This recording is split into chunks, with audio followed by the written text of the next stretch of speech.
नमो भगवते रुद्राय। नमस्कार दोस्तों, आज के इस वीडियो में हम बात करेंगे 26 जुलाई को जो पड़ने वाली शिवरात्रि है, इस दिन हमें कौन से विशेष कार्य करने चाहिए। जो भी भक्त इस कार्य को करता है, इससे मनचाही जो इच्छाएं होती हैं वो तो पूर्ण होती हैं, महादेव की जो है वो भी कृपा की प्राप्ति आपको होती है। महादेव और माँ पार्वती आपसे प्रसन्न होती हैं। ये छोटा सा कार्य बेलपत्र का है जो कि बहुत ही विशेष फल प्रदान करता है। आज के इस वीडियो में इसके साथ ही हम ये भी जानेंगे बेलपत्र की उत्पत्ति किस प्रकार से हुई है। बेलपत्री की जो उत्पत्ति हुई है, जो बेलपत्र का जो जन्म हुआ है, उससे जुड़ी हुई हमारे शास्त्रों में जो पौराणिक कथा का वर्णन मिलता है वो किस प्रकार से वर्णन किया गया है, वो भी इसके साथ ही साथ जानेंगे। आइए वीडियो को हम स्टार्ट करते हैं।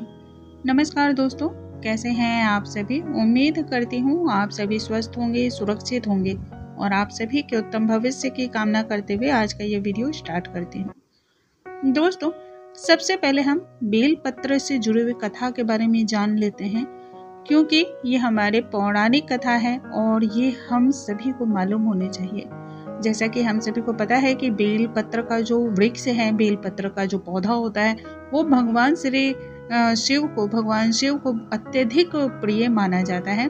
भगवान शिव को यदि एक बेलपत्र आप अर्पण कर देते हैं तो सहस्त्र कोटि के पुष्पों को चढ़ाने के समान माना जाता है।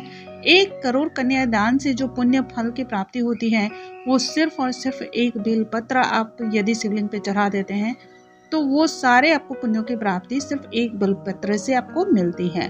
तो आप समझ सकते हैं बेलपत्र कितना विशेष है। हमारे कई सारे पुराणों में एक पुराण है बृहद धर्म पुराण, जिस पुराण में जो है बेल वृक्ष की उत्पत्ति के संबंध में कथा का जिक्र किया गया है। इस कथा के अनुसार जो है, एक बार माँ लक्ष्मी ने भगवान विष्णु को वर प्राप्ति के लिए तपस्या किया और तपस्या भगवान शिव का किया ताकि उन्हें उत्तम और सुयोग्य वर की प्राप्ति के रूप में भगवान विष्णु उन्हें प्राप्त हो। भगवान शिव के निमित्त उन्होंने घोर आराधना और तप किया था और इसी दौरान पूजा पाठ करने के उपलक्ष्य में ही माँ लक्ष्मी ने ओम नमः शिवाय, ये जो पंचाक्षर मंत्र है, इसके द्वारा 1 सहस्त्र कमल पुष्प द्वारा भगवान शिव की पूजा करने का जो है निश्चय किया। तब शिव भगवान उनकी परीक्षा लेने के लिए उसमें से 1 कमल का पुष्प चुरा लिए। लक्ष्मी जी को पूजा करने के दौरान इस बात का पता चल गया कि कमल का पुष्प जो है वो 1 कम है और ऐसा जानने पर उन्होंने अपना बायां वक्ष स्थल काट कर शिव जी को अर्पण कर दिया, शिव जी पर चढ़ा दिया। क्योंकि स्तन की जो उपमा है वो कमल से की जाती है, स्तन की जो तुलना है वो कमल से की जाती है। अब जब लक्ष्मी जी अपना दायां वक्ष स्थल भी काटने के लिए तैयार हो गई और काटने को उद्यत हुई, तब शिव जी प्रकट हो गए और लक्ष्मी जी से बोली, तुम ऐसा मत करो, तुम समुद्र तनया हो। भगवान शिव आदि शल्य चिकित्सक के रूप में भी जाने जाते हैं। उन्होंने भगवान श्री गणेश को हाथी का और दक्ष प्रजापति को बकरे का मुख लगाया था। अतः शिव कृपा से ही लक्ष्मी जी का बायां स्तन भी ज्यों का त्यों ही बिल्कुल हो गया। शिव जी ने लक्ष्मी जी को वर देते हुए कहा, हे समुद्र तनये, तुम्हारा जो भी मनोरथ है वो पूर्ण होगा, भगवान विष्णु तुम्हारा वरण करेंगे। लक्ष्मी जी ने कटे हुए स्तन को तब वहीं पृथ्वी में गाड़ दिया, जिससे एक वृक्ष की उत्पत्ति हुई, जिसके पत्ते में 3 दल हैं और एक गोल फल जो है उसमें लगता है। इसी वृक्ष को जो है बेलपत्र के नाम से हम सभी जानते हैं। इसके जो पत्ते होते हैं, उस एक पत्ते में 3 पत्ते छोटे छोटे निकले हुए होते हैं, जिसमें ब्रह्मा, विष्णु और महेश का वास माना जाता है। इस वृक्ष की उत्पत्ति बैसाख शुक्ल पक्ष की तृतीय तिथि यानी कि अक्षय तृतीया के दिन हुई थी और इसलिए भी बेल वृक्ष का जो है महत्व अत्यधिक है। माना जाता है जो भी व्यक्ति धन की कामना करता है, आर्थिक तौर पे वो कमजोर है, नित्य प्रतिदिन 5 बेलपत्र की पत्तियां यदि वो भगवान शिव को अर्पण कर देता है तो उसकी धन से जुड़ी हुई जो भी समस्याएं हैं स्वतः ही धीरे धीरे समाप्त होने लगती हैं। इसके लिए आपको अत्यधिक किसी भी प्रकार का कोई परिश्रम और करने की आवश्यकता नहीं होती है। अब इसके साथ ही हम जानते हैं दोस्तों कि बेल पत्र से जुड़े हुए कौन से कार्य हैं जो 26 जुलाई यानी कि कल अवश्य करनी है।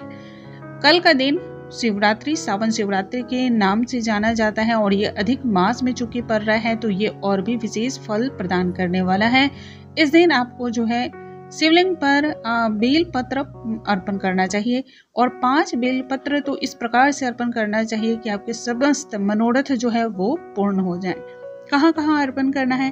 पहला बेल पत्र आपको भगवान श्री गणेश को अर्पण करना है, दूसरा कार्तिकेय को, तीसरा जहाँ पर अशोक सुंदरी का स्थान होता है, जहाँ पे जलहरी का स्थान होता है ना, ठीक वहीं पर जो है अशोक सुंदरी का स्थान होता है, तीसरा यहाँ पर आपको बेल पत्री अर्पण करनी है, चौथा नंदी महाराज के पास और 5वां शिवलिंग के ऊपर। ये 5 बेल पत्र यदि आप कल के दिन अर्पण करते हैं, शिवरात्रि के दिन अर्पण करते हैं तो ये विशेष फल प्रदान करता है। बेल पत्री अपने आप में ही कई सारे गुणों से समाहित माना जाता है। उसके अलावा बेल पत्र को, बेल वृक्ष को ये भी वरदान के स्वरूप में आशीर्वाद मिला हुआ है कि जो भी व्यक्ति बेल पत्र को या फिर बेल वृक्ष की सेवा करेगा उससे लक्ष्मी की जो है प्राप्ति होगी। भगवान शिव ने स्वयं यह आशीर्वाद दिया है कि बेल पत्र, बेल वृक्ष से की गई पूजा मुक्ता, प्रवाल, मूंगा, स्वर्ण, चांदी आदि जितनी भी रत्न हैं उन सभी की पूजा से सबसे ज्यादा श्रेष्ठ मानी जाएगी और इससे उत्तम कोई भी और दूसरा नहीं होता है। जिस प्रकार से भगवान शिव को गंगा जल अत्यधिक प्रिय है या फिर बेल जो फल होता है वो अत्यधिक प्रिय है, कमल का पुष्प अत्यधिक प्रिय है, उसी प्रकार से बेल पत्री उन्हें अत्यधिक प्रिय मानी जाती है और माना जाता है बेल पत्र के बिना कोई भी वस्तु यदि आप अर्पण करते हैं तो वो ग्रहण नहीं की जाती है। इतना वर्णित किया गया है, इतनी ज्यादा महत्ता इसकी बताई गई है। 26 जुलाई की शाम को आप सभी को एक कार्य और भी जो कि बहुत ही विशेष है इसे अवश्य करना चाहिए। माना जाता है आप यदि बेल वृक्ष के नीचे एक दीप दान करते हैं तो इससे आपके घर में पड़ने वाले जो भी नकारात्मक ऊर्जाएं होती हैं, जो भी संकट होते हैं वो भी दूर होते हैं। दोस्तों, मुझे उम्मीद है आज की ये जानकारी आप सभी को बहुत अधिक पसंद आई होंगी। ऐसी और भी जानकारियों के लिए हमारे चैनल पे बने रहें। अगले वीडियो में हम एक नई जानकारी के साथ फिर से मिलेंगे। तब तक के लिए नमस्कार दोस्तों।